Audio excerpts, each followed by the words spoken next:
Om Namo Bhagavate Sri Aravindaya. Om Anandamayi Chaitanyamayi Satyamayi Parame.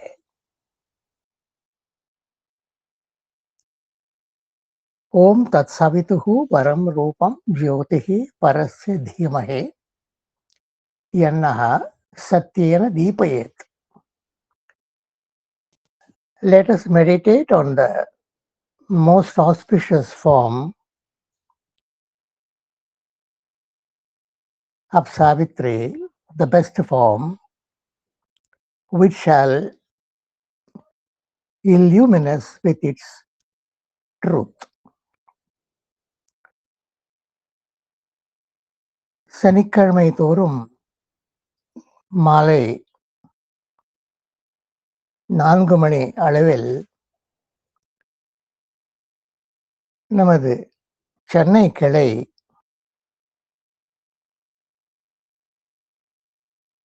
அடியார்களின் சொற்பொழிவுகளை ஏற்பாடு செய்து வருகிறது. இன்று இங்கு குழுமியிருக்கும் அனைவருக்கும் நல்வரவு, மாலை வணக்கம். இன்று நம்முடைய உரையாற்ற இருப்பவர் அன்பர் ரங்கராஜன் அவர்கள். அவர்களை அறிமுகம் செய்வது என்பது ஒரு அனாவசியம். கணக்கில்லாத சந்தர்ப்பங்களில் அவர்கள் உரையாற்றிருக்கிறார். விஸ்தாரமான ஒரு ஞானம், எளிதில் அணுக முடியாத விஷயங்களை எல்லாம் ஆழ்ந்து படித்து அதை நமக்கு விளக்கியுள்ளார். சீக்ரெட்ஸ் ஆஃப் வேதா போன்ற நூல்களிலிருந்து விளக்கியுள்ளார். இன்று அவர் பேசியிருக்கும் தலைப்பு பகவானின் தாட்ஸ் அண்ட் அஃபாரிசம்ஸ் பற்றியதாகும். எண்ணங்களும் தத்போதங்களும் என்று அவர் தலைப்பை அளித்திருக்கிறார். இது பகவானின் ஆரியா காலத்திற்கு முந்தைய காலத்து கை சேர்ந்த எழுத்துக்கள். 1913 எழுதியவை என்று குறிப்பு காணப்படுகிறது. 10 இந்த 547 அஃபாரிசம்ஸ், அவைகளில் 10 ஆரியாவில் வெளியாயின.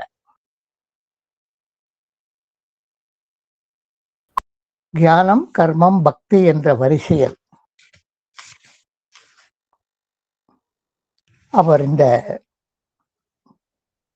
அஃபாரிசம்ஸை வரிசைப்படுத்தி இருக்கிறார்.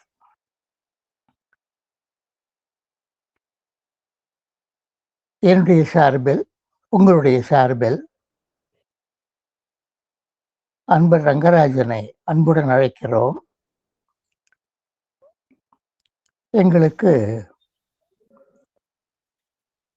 பகவானின் இந்த ஒரு அரிய எழுத்தை பற்றி விளக்கங்களை அளிக்குமாறு பிரார்த்திக்கிறோம். Rangarajan. Thank you, sir. Thank you.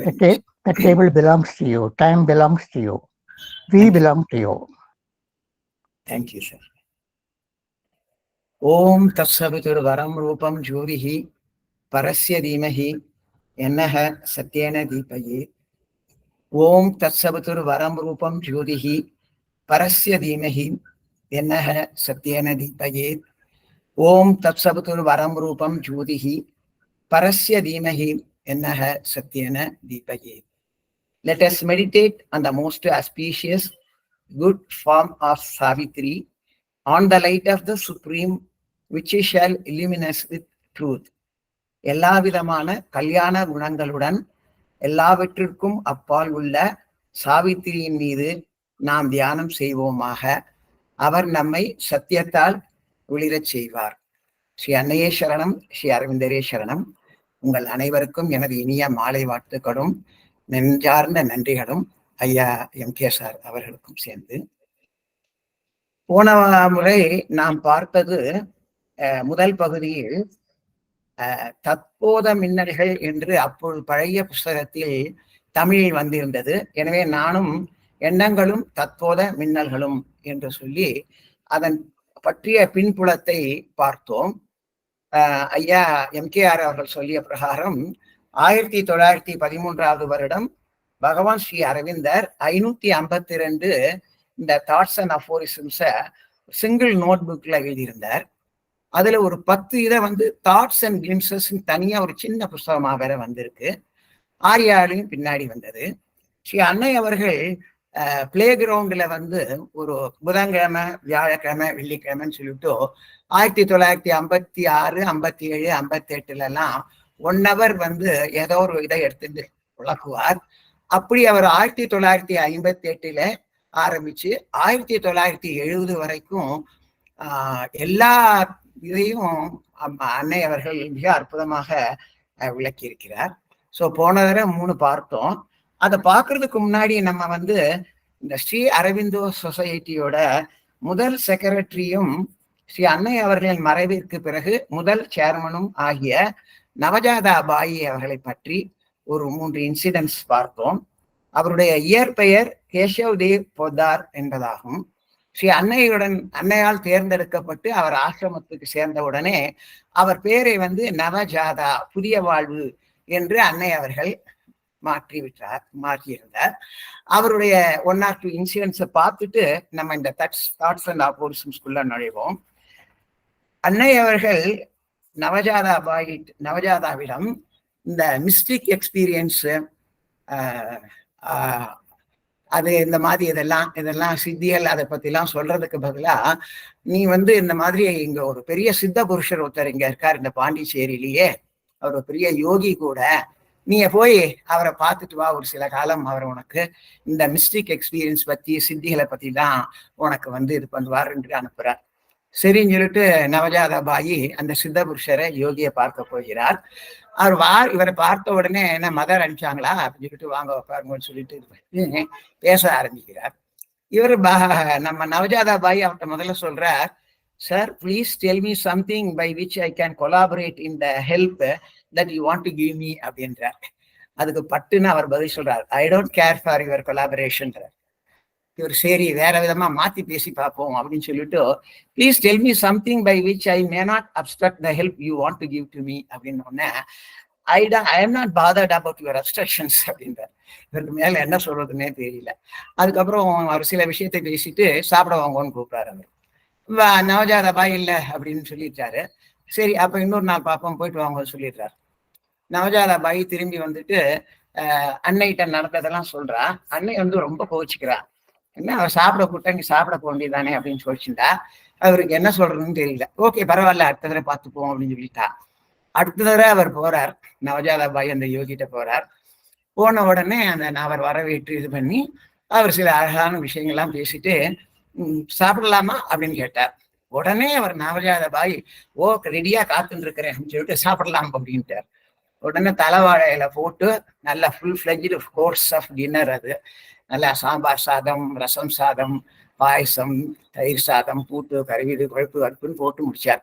போட்டு நல்லா சாப்பிட்டு முடிக்கும் போது அவர் அந்த யோகி இன்னும் இன்னொரு தடவை போட்டுக்கோங்களேன் அப்படின்னு கேட்டதுக்கு, முதல்ல வேண்டான்னு வாய் எடுத்தவர், அவர் வாய் எடுத்த அதே சமயத்துல அவர் வயிற்றுக்குள்ள ஒரு பெரிய பசி உண்டாகினது அவருக்கு. உடனே அவர் சரி நான் போட்டுக்கிறேன்னு சொன்ன உடனே 2வது வரையும் ஒரு ஃபுல் கோர்ஸ், 2வதையும் சாப்பிட்றாரு. அவர் சாப்பிட்டு முடிக்கும் போது இன்னொரு தடவை அப்படிங்கிறாரு. இவரு தண்ணியும் அறியாம தலையாட்டி 3வது வரையும் சாப்பிட்டு முடிச்சுக்கிறார். அப்படி சாப்பிட்டு முடிச்சதுக்கு அப்புறம் அந்த யோகி அவரை பார்த்து, நவ் இந்த மாதிரி உன்னோட பிசிக்கல், வைட்டல், மென்டல் 3யுமே நான் கண்ட்ரோல் பண்ணி காமிச்சேன். நீ தடவை சாப்பிட்டு முடிஞ்சவனே உனக்கு பசி முடிஞ்சு போறோம் அப்படின்னு ஆயிடுத்து. ஆனா நான் 2வது தடவையும் 3வது தடவையும் நான் இந்த மாதிரி பண்ணி காமிச்சேன். So I have demonstrated practically how a siddha purusha can do அப்படின்னு சொல்லிட்டு இன்னைக்கு லெசன் அவ்வளவுதான், போயிட்டு வரலாம் நீ அப்படின்னு சொல்லிட்டார்.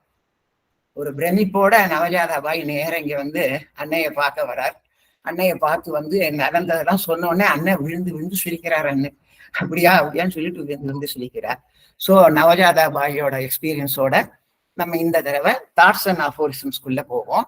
அதுக்கு முன்னாடி பகவான் ஸ்ரீ அரவிந்தர் அவர் தன்னுடைய எக்ஸ்பீரியன்சஸை வந்து இந்த மாலை நேர உரையாடல்கள் ஏபி புராணியோட பேசிட்டு இருக்கும்போது அப்போ அந்த விஷ்ணு பாஸ்கர லில்லியை பத்தி பேச்சு வந்தது. அப்போ அரவிந்தர் சொல்றார், இந்த மாதிரி நான் 3 நாளைக்கு அப்புறம் கம்ப்ளீட்டா சைலன்ஸ் பண்ணிட்டேன் என்னோட மனசை. அப்புறம் நான் பாம்பேல ஒரு ஸ்பீச் கொடுக்க வேண்டி இருந்தது.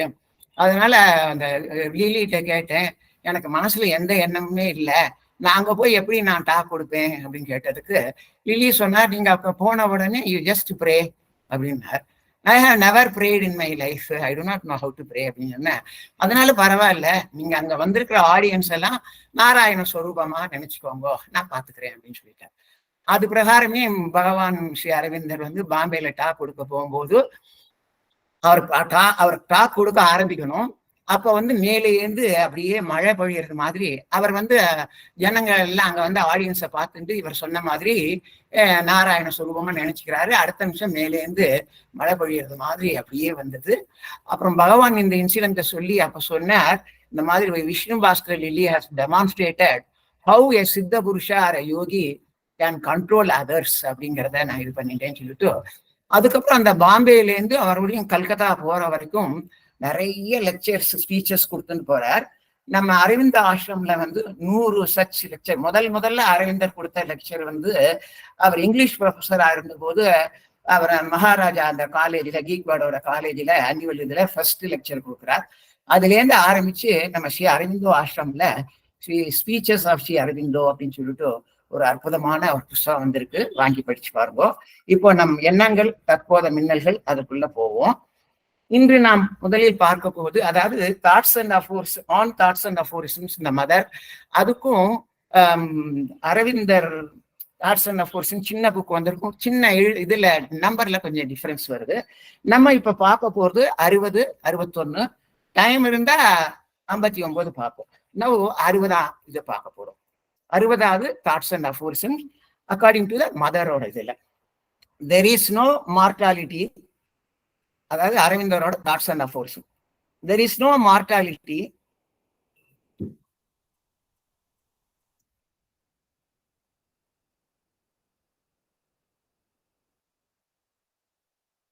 it is only the immortal who can die. The mortal could neither be born nor perish. ரொம்ப ரத்தன சுருக்கமா ரொம்ப அழகா பகவான் ஸ்ரீ அரவிந்தர் எழுதியிருக்கிறார். மார்டாலிட்டி அப்படின்னா இறப்பு. தெர் இஸ் நோ மார்டாலிட்டி, இறப்பு என்பதே கிடையாது. It is only the immortal who can die. The mortal could neither be born not perish. இறப்பு என்பதே கிடையாது. இரவா இறைவனே இறக்க வல்லான். மனிதரால் பிறக்கவோ அழியவோ இயலாது. இப்போ பகவான் ஸ்ரீ அரவிந்தரோட இந்த அருமையான தாட்ஸ் அண்ட் அஃபோரிசம்ஸ் பத்தி ஸ்ரீ அன்னை அவர்கள்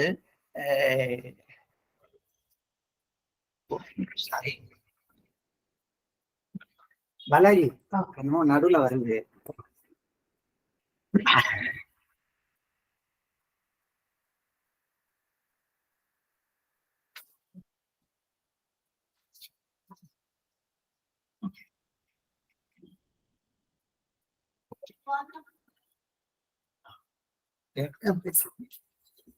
sorry for the disturbance sir.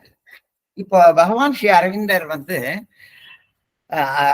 அவரை இந்த இதை பத்தி அன்னையோட இதை பாக்குறதுக்கு முன்னாடி ஒரு சில விளக்கங்கள் நான் கொடுத்துடுறேன். அது ஒரு 10 வருஷத்துக்கு முன்னாடி பூரி ஜெகநாதர் கோவிலுக்கு நான் போயிருந்தேன். நாங்க ஒரு 4-5 பேர் போயிருந்தோம். அப்போ வந்து எல்லாத்தையும் நான் விளக்கி காமிக்கிறேன்னு சொல்லிட்டு ஒருத்தர் வந்துட்டு ஒரு பூரி ஜெகநாதர் கோவிலை பத்தி அப்படின்னு சொல்லிட்டு ஒரு சின்ன ஒரு பாம்ப்ளெட் மாதிரி கொடுத்தார். தமிழ்ல இருக்கு அப்படின்னு சொல்லிட்டு தமிழ்ல கொடுத்தார்.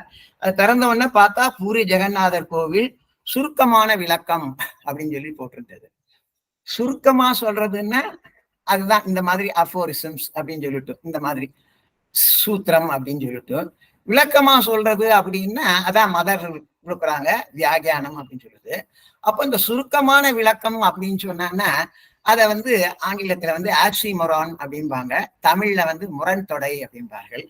பகவான் ஸ்ரீ அரவிந்தர் பிறவியிலே ஒரு கவிஞர். அதனாலதான் 2000 வருஷத்துக்கு முன்னாடி ஹாரிஸ் HORACE அப்படிங்கிறவர் வந்து ஓரேட்டர் வித் பொயட்டா நசித்த அப்படிங்கிறார். அதாவது பேச்சாளன் உருவாக்கப்படுகிறான், கவிஞரோ பிறவியிலே, அதனால் கருவிலேயே திருவிளையான்னு சொல்ற மாதிரி பகவான் ஸ்ரீ அரவிந்தர் 1896 வருஷம் ஊர்வசி அப்படின்னு சொல்லிட்டு அற்புதமான அந்த ஊர்வசிங்கிற லெஜெண்டரி ஹீரோயினை பத்தி எழுதியிருந்தார்.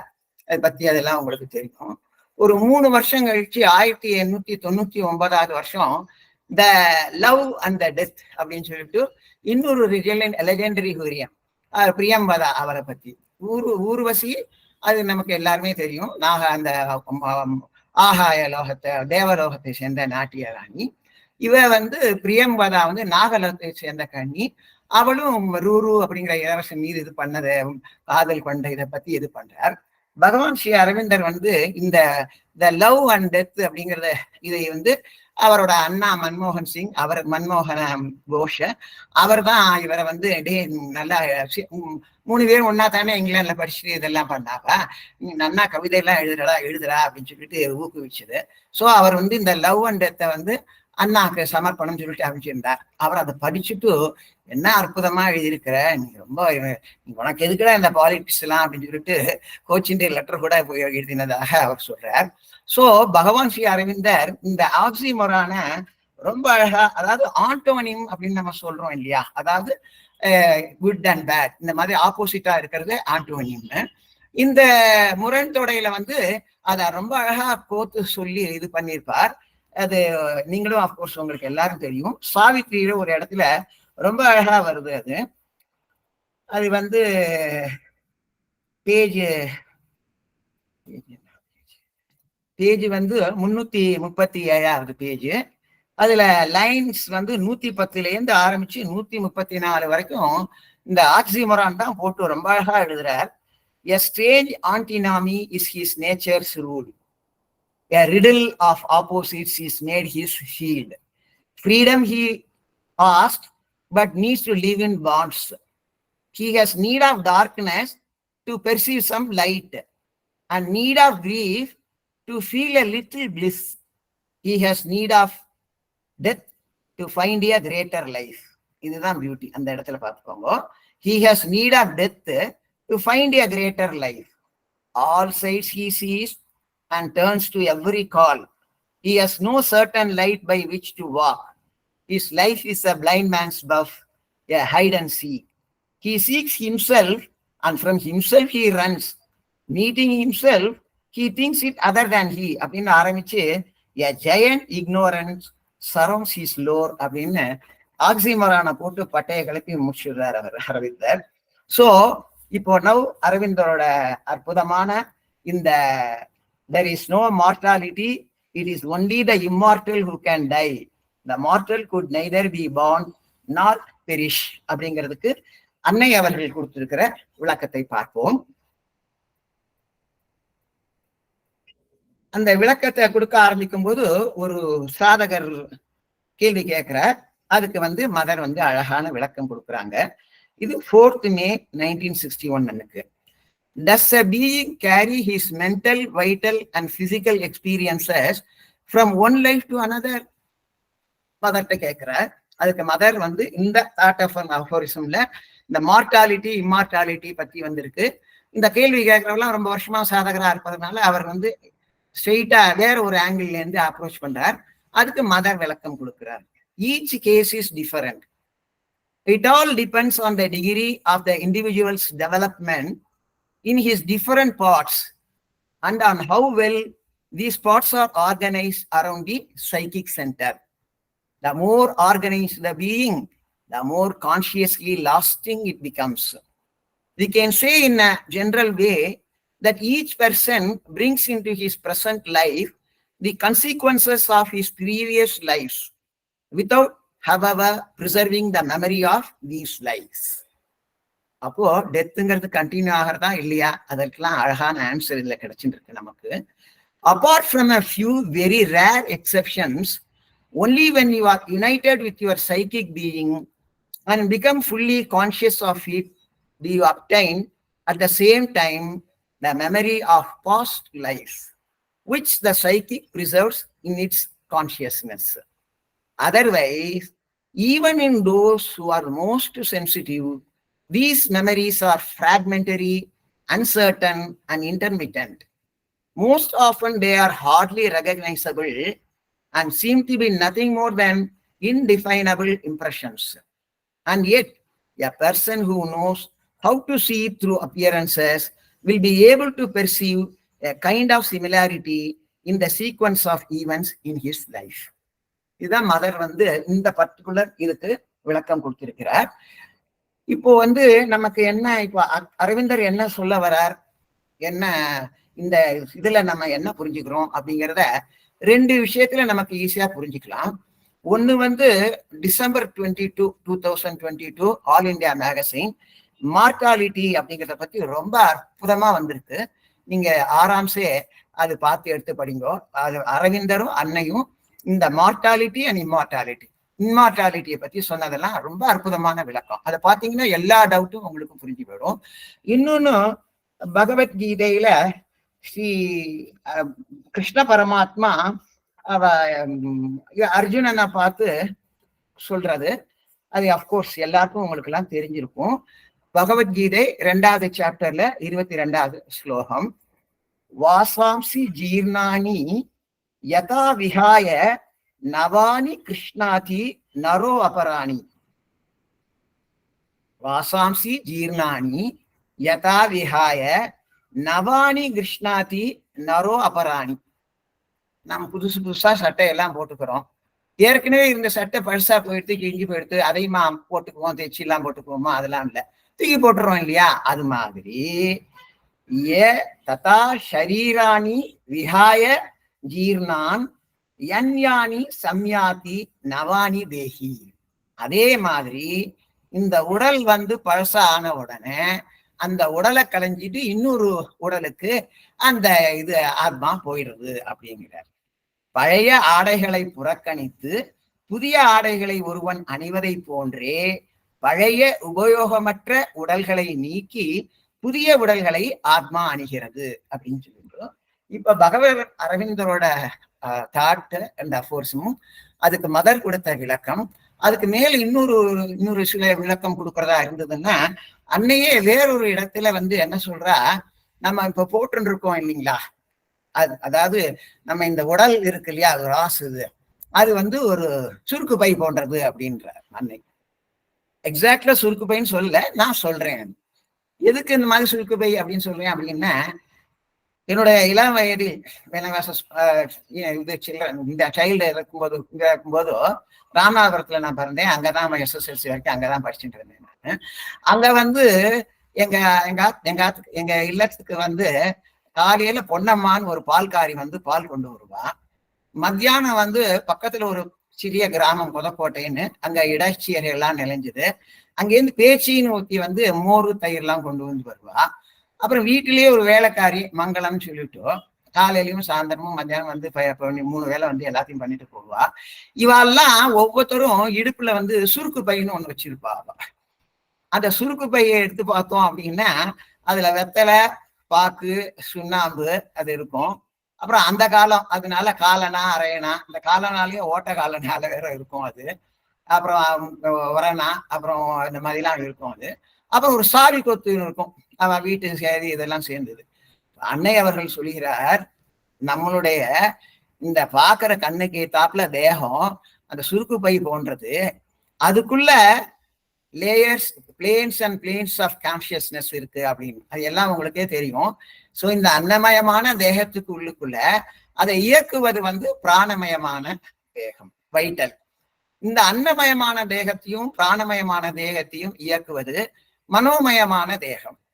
இந்த மூன்றையுமே இயக்குவது அறிவு, விஞ்ஞானமயமான தேகம், இன்டலெக்சுவல். இது அதை இயக்கிறது. இது 1, 2, 3, 4க்கும் ஆதாரமா இருக்கிறது தான் ஆத்மா, வந்தரியா. இந்த இடத்துலதான் ஒரு கான்செப்ட் பை ஸ்ரீ பகவான் Aurobindo and the mother, that is psychic புருஷன் அப்படின்னு சொல்லிட்டு சைத்திய புருஷன்ங்கிற கான்செப்ட் இன்வெர்ட் பண்றேன். சோ இந்த சைத்திய புருஷன் அப்படிங்கிறது ஜீவாத்மாங்கிறது என்ன டிஃபரன்ஸுங்களா ரொம்ப அழகா மதரும் அரவிந்தரும் நிறைய உங்களுக்கு எல்லாமே தெரிஞ்சிருக்கும், விளக்கிட்டு போவார். இப்போ இதை தாண்டி ஜீவாத்மா அது என்ன அப்படின்னா பரமாத்மாவோட ஒரு பொறி. சோ அந்த பரமாத்மாவோட ஒரு பொறியான இந்த ஜீவாத்மா எந்த விதமான மாறுதல்கள் எதுக்குமே போகிறது இல்லை. ஆனால் இந்த சைத்திய புருஷன் அதுதான் ஒவ்வொரு தடவையும் பிறக்கும் போதும் கொஞ்சம் கொஞ்சமா வளர்ந்து அல்லது நம்ம வளரும் போது அப்படியே கொஞ்சம் கொஞ்சமா வளர்ந்து போகிறது. அதுக்கப்புறம் எங்கிட்ட இருக்கக்கூடிய இந்த சைத்திய புருஷன் அல்லது ஆன்மாமை தான் இங்க இருக்கிற ஒவ்வொருத்தையும் இருக்கு. சோ இது எல்லாம் எதோட ரெப்ரசன்டேஷன் அப்படின்னா காஸ்மிக் சோல், விஸ்வான்மாவோட ரெப்ரசன்டேஷன். இது அவ்வளவுத்தையும் படைச்சது எல்லாம் அப்படின்னா அந்த பரமாத்மா. அந்த பரமாத்மா அவர் இது எல்லாத்துக்குமே இருக்காங்கிறதான் மதர் யாரோட நம்ம யாரோட பாஸ்ட் லைஃப்ஸ் எல்லாம் எதுவுமே நமக்கெல்லாம் தெரியவே தெரியாது அப்படின்னு சொல்லிட்டு இந்த இடத்துல எக்ஸ்பிளனேஷன் கொடுக்குறா. சோ இதோட நம்ம அடுத்த 61வது இதுக்கு போகிறோம். 61வது இதுவும் அந்த மார்டல் இம்மார்டல் அதே மாதிரி ஃபினைட் இன்ஃபினைட் அப்படிங்கிறத சேர்த்து வச்சு வர்றது. 61 there is nothing finite, it is only the infinite who can create for himself limits. இந்த இடத்துல பகவான் ஸ்ரீ அரவிந்தர் அன்னை இவங்க இதுல எல்லாம் ஒரு லெட்டர் ஒரு வழியில நடுவுல கேபிட்டல் லெட்டர் வந்ததுன்னா normally it represents the supreme, இறைவனை குறிக்கிறதா தான் அர்த்தம். இப்போ for example there is nothing finite அப்படின்னு சொல்லும்போது small F, it is only the infinite who can create அப்படின்னு சொல்லும்போது கேபிட்டல் ஐ இன்ஃபினைட்.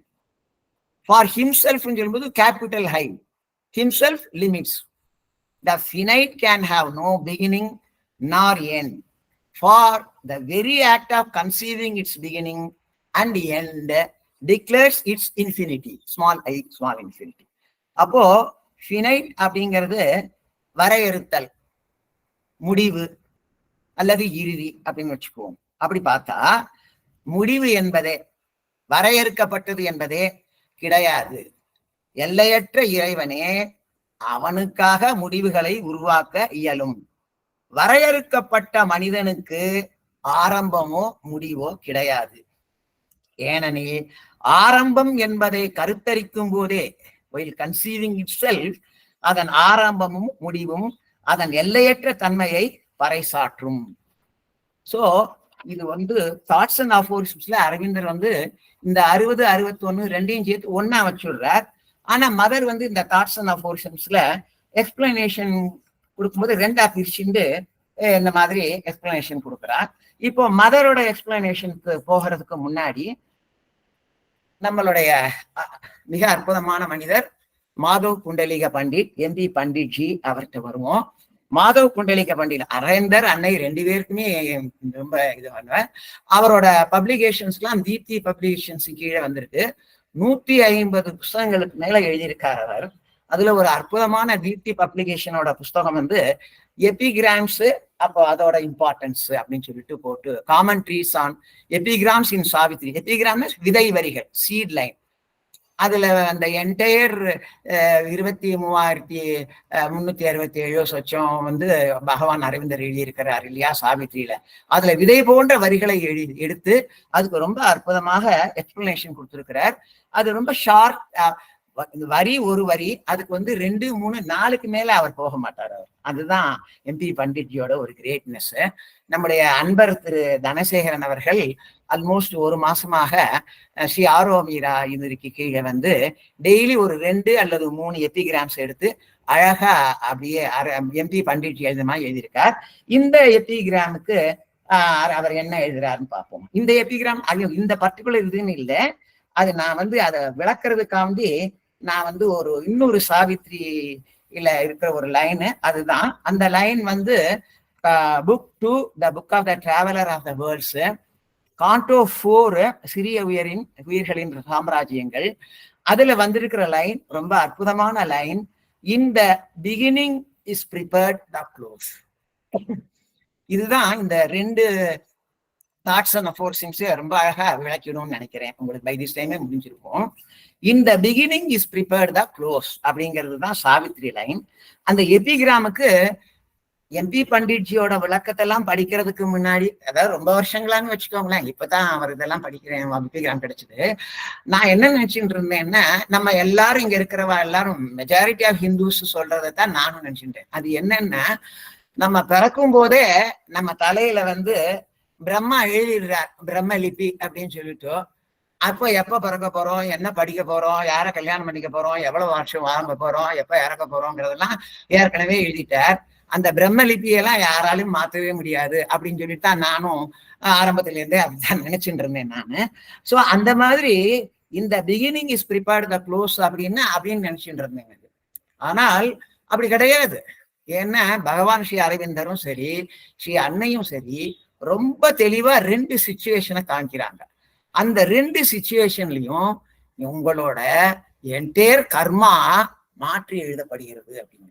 ஒண்ணு என்ன அப்படின்னா, when you enter into the path of yoga, யோக பாதையில ஒன்ஸ் இறங்கி யோகம் பண்ண ஆரம்பிச்சிட்டோம் அப்படின்னா சிறிது சிறிது சிறிதாக உங்களுடைய கர்மங்கள் எல்லாம், அது பிராரப்த கர்மாவோ எந்த கர்மாவோ சஞ்சீத கர்மாவோ எதுவா இருந்தாலும் சரி, அப்படி விலகின்றே வருவோம் அப்படிங்கிற.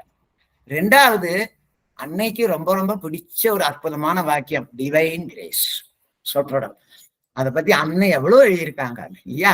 அப்போ இந்த டிவைன் கிரேஸ்ங்கிறது, அந்த டிவைன் கிரேஸ் அப்படின்னு நினைச்சு கொடுத்தோன்னா உங்க கர்மாவை அது மாத்தி அடிக்க முடியும். ஒரு சாதகர் வந்து ஸ்ரீ அரவிந்தர்கிட்ட கேட்கிறார், இந்த மாதிரி நம்ம பிறக்கும் போதே நம்ம கிரகங்கள் எல்லாம் இந்த இதுல பிறந்திருக்கேன்னு சொல்லிட்டு அது பிரகாரம் தானே எல்லாம் போய் ஆகணும். அப்போ எப்படி வந்து ஒரு ஜாதகத்துல இருக்கிறதெல்லாம் எப்படி மாத்த முடியும், என்ன ஏது அப்படின் போது அப்ப அவர் பகவான் அரவிந்தர் சொல்கிறார், இந்த நவகிரகமும் யார் கீழே இருக்கு? இந்த நவகிரகமும் இறைவன் கீழே தானே இருக்கு. இறைவன் வந்து இந்த நவகிரகத்துக்கு இந்த இது பண்ணுன்னு சொல்லி அந்த பிரகாரம் தானே வந்திருக்கு. அப்போ இந்த நவகிரகங்கள் என்ன பண்ணணுமோ அதை மாற்றி அறிக்கக்கூடிய சக்தியும் இறைவன்கிட்ட இருக்கு இல்லையா அப்படின்றார். அதுதான் இந்த டிவைன் கிரேஸ்ன்னு சொல்லி. சோ இப்ப இவர் எம்பி பண்டிட்ஜி இதைத்தான் ரொம்ப அழகா சொல்றார் பாருங்க. The whole life movement is directed upwards in the scale of evolution. The whole life movement, பிறக்கும் போதுல இருந்து பிகினிங்ல இருந்து க்ளோஸ் எண்ட் வரைக்கும், the whole life movement is directed upwards in the scale of evolution. So evolution அப்படிங்கிறது வந்து பரிணாமம், அதோட opposite வந்து ஒடுக்கம், இன்வல்யூஷன் அப்படிங்கிறது. அப்போ இந்த governance of the law, capital L, அதாவது இறைவனால் ஈர்க்கப்பட்டது. The governance of the law that is slowly shaping itself is firm. இப்படித்தான் அப்படியே இந்த ஒடுக்கத்திலிருந்து பரிணாமத்துக்கு வரும்போது அந்த இறைவன் தீர்மானிச்சு அது பிரகாரம் அப்படியே இது பண்ணிடணும். There is a direction from the very inception. அதுதான் பிறக்கும் போதே நம்ம ஒடுங்கி இருக்கிறது எப்படி விரிஞ்சு என்னவாக போறோங்கிறதையும் at the beginning itself the goal is anticipated அப்படின்னு ரொம்ப அழகா அவர் எழுதியிருக்கிறார் பகவான் ஸ்ரீ எம்பி பண்டிட்ஜி அவர்களுடைய எபிகிராம். இப்பொழுது நம் மதர் அவர்கள் இதை பத்தி சொல்றதை பத்தி படிப்போம். அரவிந்தர் சொன்னார், there is nothing finite. It is only the infinite who can create for himself the limits. The finite can have no beginning nor end. For the very act of conceiving its beginning and end declares its infinity. இப்போ 20 மே 1961 அதுல வந்து mother வந்து ஒரு விளக்கம் கொடுத்து கேள்வி கேட்டிருக்கிறார் சாதகர். அது என்ன கேள்வின்னா, how can we have the experience of the infinite? அருமையான கேள்வி. மதரோட பதில் ரொம்ப அருமையான பதில். The only way is come out of the consciousness of the finite. So as long as we are living the finite consciousness, how can we know about the infinite?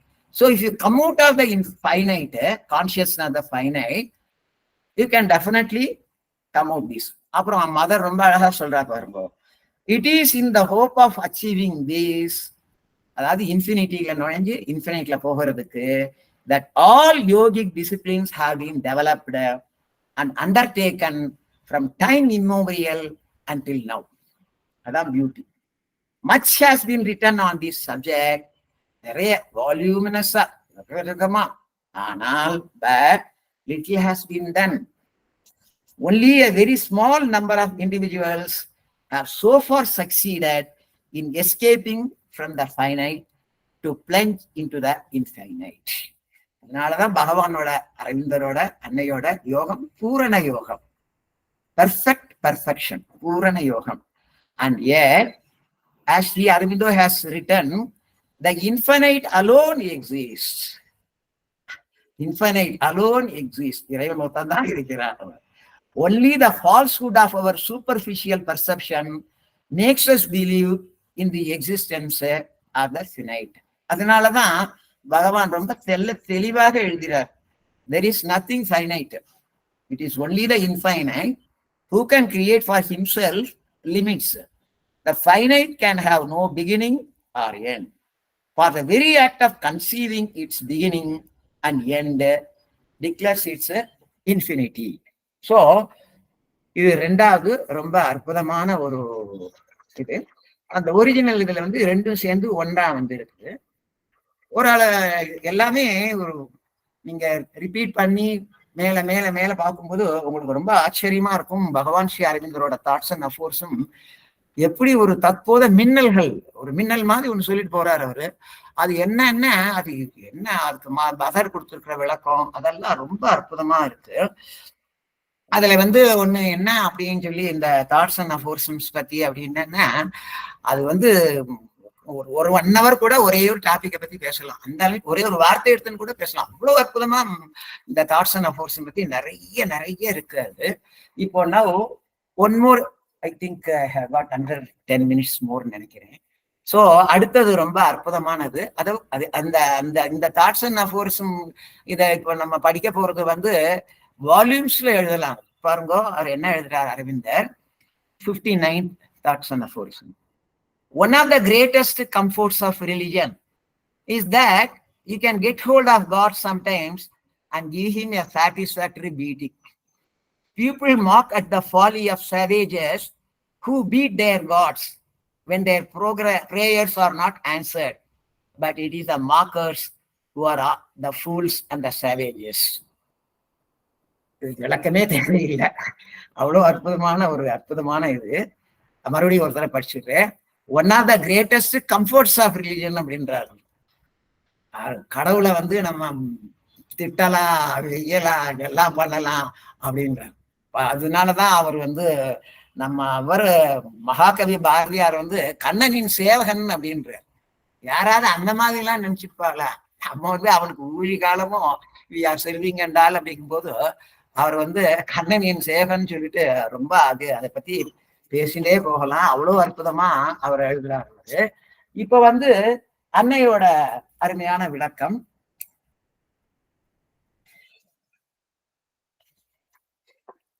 கேள்வி கேட்கிறார் சாதகர். How can one give a satisfactory beating to God? அன்னையோட விளக்கம்.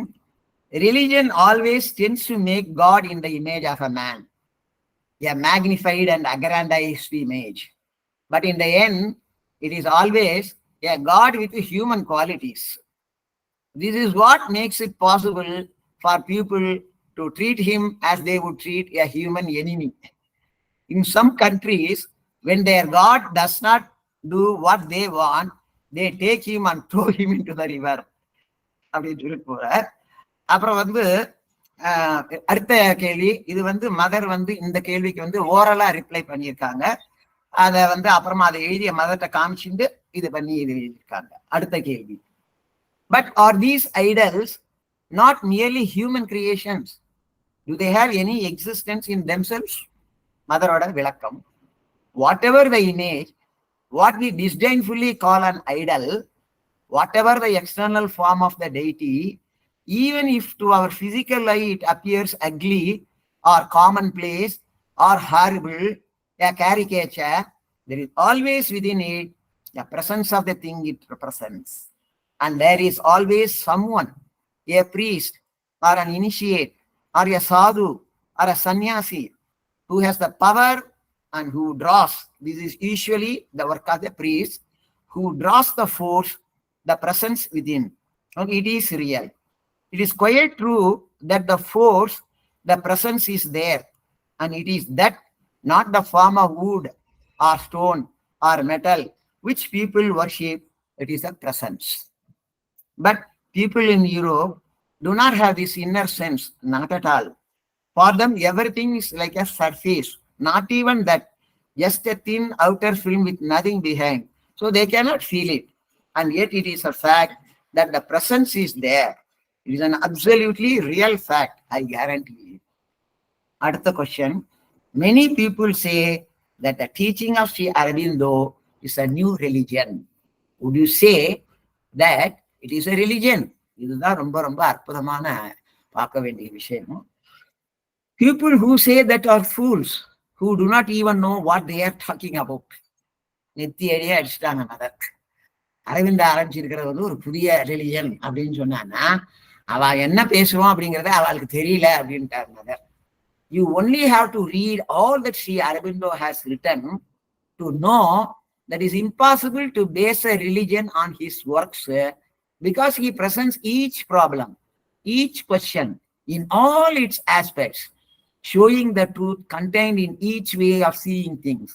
And he explains that in order to attain the truth, you must realize a synthesis which goes beyond all mental notions and emerge into a transcendence beyond thought.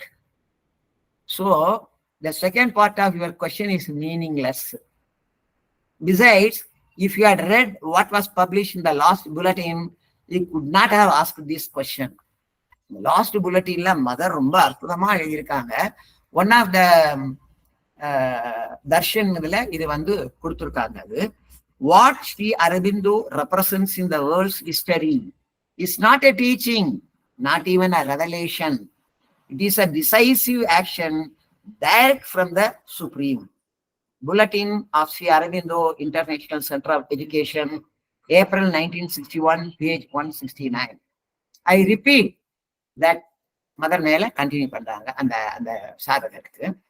I repeat that when we speak of Sri Aurobindo, there can be no question of a teaching, nor even of a revelation, but of an action from the Supreme. No religion can be founded on that. But men are so foolish that they can change anything into a religion. So great is their need of a fixed framework for their narrow thought and limited action. They do not feel secure unless they can assert this is true and that is not. But such an assertion becomes impossible for anyone who has read and understood what Sri Aurobindo has written. Religion and yoga do not belong to the same plane of being, and spiritual life can exist in all its purity only when it is free from all mental dogma. Bhagavan Sri Aurobindo, அவருடைய letters to the various disciples இருந்தால் கொஸ்டின்ஸுக்கு அது தனியா நிறைய தனி இதாவே வந்திருக்கு. நம்ம sir MKR sir வந்து அதை பத்தி ரொம்ப அற்புதமா தான் எங்களுக்கெல்லாம் சொல்லி கொடுத்து இதெல்லாம் பண்ணியிருக்கிறாரு. அதுல வந்து ஒரு சாதகருக்கு பகவான் ஸ்ரீ அரவிந்தோ ரொம்ப அற்புதமா எழுதியிருக்கிறார். அவர் எழுதுறார், 3 சம்ஸ்கிருத வாசிய பகவான் எழுதுறார். ஜீவா, தர்ம ஜீவா, அத்தியாத்மிக ஜீவா அப்படின்னு சொல்றார். ஜீவா அப்படின்னா முண்டேன் லைஃப். நான் இங்க கார் ஓட்டினேன்னா I have to keep left, அமெரிக்காவுக்கு போய் ஓட்டினேன் I have to keep right. அந்த மாதிரி முண்டேன் லைஃப், அது எந்தெந்த இடத்துல என்னென்ன இதுல இருக்கிறோமோ அதை ஃபாலோ பண்ணிட்டு அது மாதிரி பண்ணிட்டு போகணுங்கிறது ஜீவா. தர்ம ஜீவா அப்படிங்கிறது ரிலீஜியஸ் லைஃப். நான் எந்த ரிலீஜன்ல பிறந்தேனோ, அதுல எந்த செக்ட்ல பிறந்தேனோ, அந்த எந்த சப்செக்ட்ல பிறந்தேனோ, அதுல என்னோட ஆச்சாரியன் எனக்கு என்னென்ன சொல்லி கொடுத்துருக்காரோ அது பிரகாரம் தான் நான் வந்து இது ப்ரொசீட் பண்ணணும். That is religious life. Unfortunately this religious life is full of dogmas. ஒரு செக்ட்ல வந்து இந்த மாதிரி வந்து சன்னியாசியாக இருக்கிறவர் கிரகஸ்தனா தான் இருக்க முடியும்னு சொல்லும் போது, இன்னொன்னுல இது என்ன அநியாயம், கிரகஸ்தன் எப்படி சன்னியாசி ஆக முடியும், பிரம்மச்சாரி தான் சன்னியாசி ஆக முடியும்னு சொல்லுவா. இந்த மாதிரி நிறைய டாக்மாஸ் ஆர் தேர். அதனால பகவான் சொல்றார் அத்தியாத்மிக ஜீவா அப்படின்னு.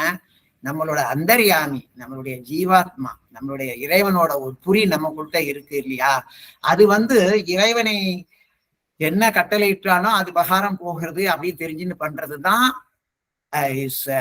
ஸ்பிரிச்சுவல் லைஃப் அப்படின்னு சொல்லிட்டு the line of demarcation of course ரொம்ப தின்னா இருக்கு அப்படின்னு சொல்லிட்டு இன்னொரு இடத்துல யோகாவுக்கு ரொம்ப அற்புதமான விளக்கம் அரவிந்தர் கொடுக்கிறார். Yoga is the highest rapture and the noblest utility அப்படின்றார்.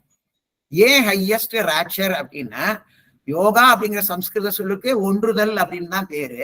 எப்போ நம்ம ஜீவாத்மா நம்ம பரமாத்மாவோட ஒண்டிட்டோம்னா அதை விட பிளிஸ் என்ன இருக்க முடியும்? அதனாலதான் இறைவனை பகவான் ஸ்ரீ அரவிந்தர் சச்சிதானந்தான்னு சொல்றாரு.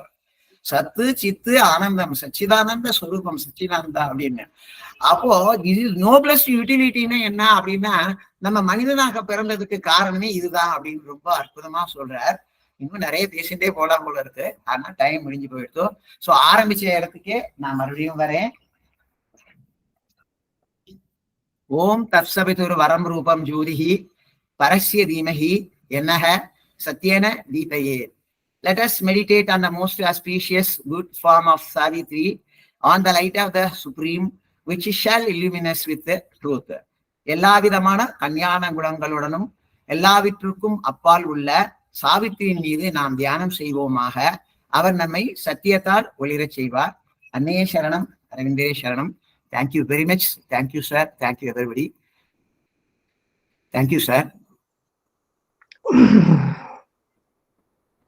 ரங்கராஜன் அவர்களுக்கு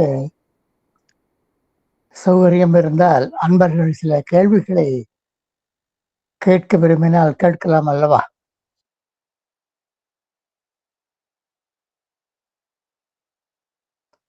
ரங்கராஜன் மியூட்ல இருக்க இல்லைங்க. Mute, unmute please. Rangarajan you are. நீங்க இருக்கீங்க சார். தலை இருக்கும்போது வால் ஆடக்கூடாது. அவங்க கேட்கிற கேள்விக்கு எனக்கு பதில் தெரிஞ்சதுன்னு சொல்றேன். இல்லாட்டி நீங்க இருக்கீங்கிற தைரியத்துல they can shoot their questions. அன்பர்கள் இதான கேள்வி இருந்தால் ரங்கராஜன் அவர்களிடம் கேட்கலாம்.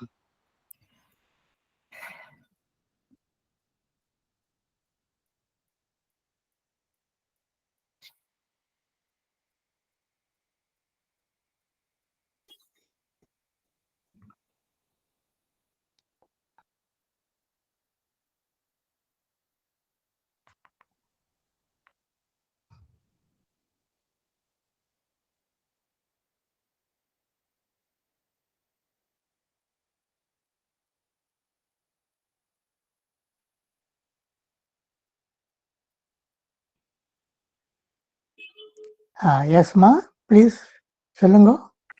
நமஸ்காரம் சார். சாரி, கேள்விகள் இல்லை, கிராட்டிடியூட் தான். ரொம்ப ரொம்ப தேங்க்ஸ் சார். நிறைய எங்களுக்கு தெரியாத விஷயங்களை ரொம்ப நல்லா எல்லாத்தையும் எடுத்து எங்களுக்கு சொன்னது. சித்த புருஷர்களின் பெருமையை சொன்னது ரொம்பவே நல்லா இருந்தது கேட்கறதுக்கு.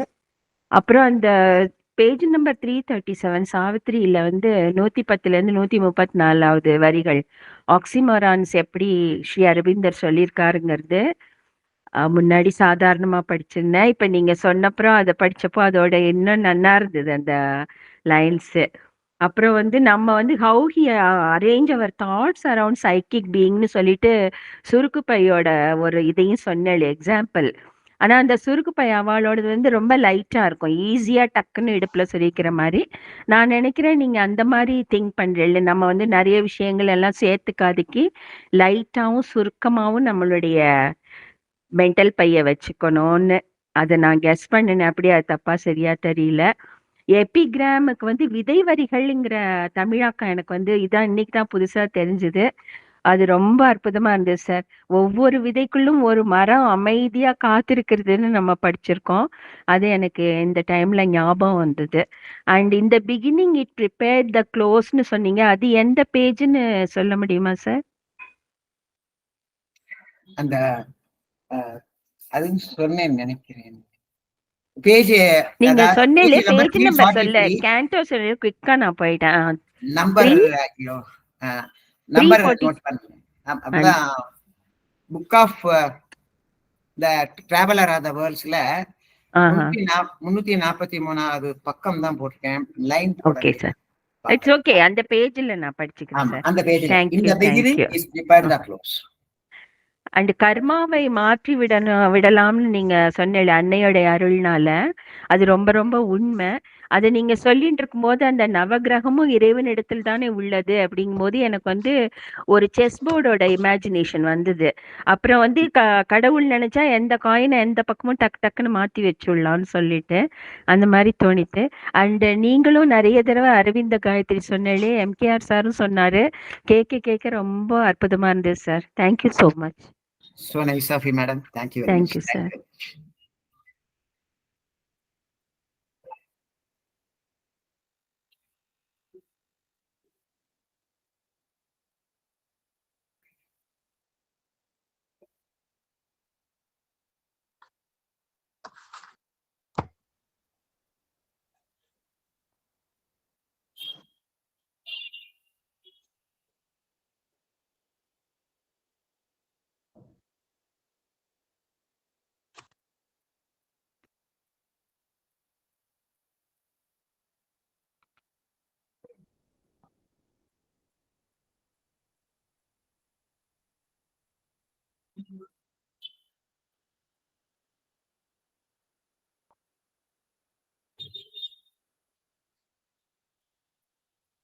வேறு ஏதான கேள்விகள்?